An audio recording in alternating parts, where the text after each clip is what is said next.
특별조사의 처벌 강화. 가만히 보면 많이 보고 들었던 내용입니다.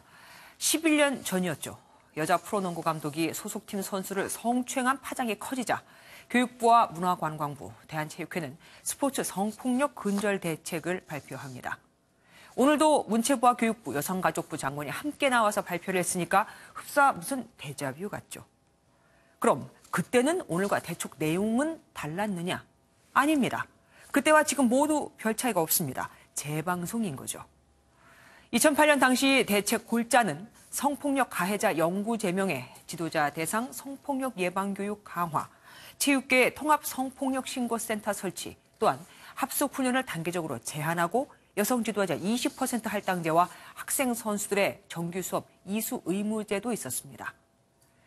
가해자 처벌을 강화하고 지도자 관리를 철저히 하며 성폭력 신고 시스템을 개선하겠다는 이번 대책과 별 차이가 없죠.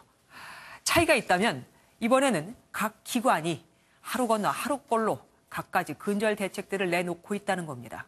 김동환 기자입니다. 쇼트트랙 최고 스타 심석희가 조재범 전 코치에게 성폭력을 당했다는 보도가 나간 지 14시간 만에 문화체육관광부는 체육계 성폭력 비리 근절을 위한 대책을 발표했습니다. 성폭력 가해자 처벌 규정을 강화하고 체육단체 전수조사를 한다는 내용이었습니다. 일주일 후에는 스포츠윤리센터 설립 등을 추가한 후속 대책을 내놨습니다. 이와는 별개로 빙상경기연맹이 지난 14일 빙상계 성폭력을 근절하겠다며 개선 방향을 제시했고 상급기관인 대한체육회 역시 15일 관련 대책을 발표했습니다. 여성가족부가 17일 범정부 차원의 대책을 마련하겠다고 한 데 이어 국가인권위원회는 22일 체육계 성폭력 실태조사 계획을 공개했습니다. 체육계 미투 폭로가 끊이지 않자 오늘 정부 관계부처 합동 발표까지 보름 남짓 동안 7번의 스포츠 성폭력 근절 대책이 나온 겁니다. 하지만 대부분 내용은 거기서 거기, 11년 전과도 별 차이가 없습니다.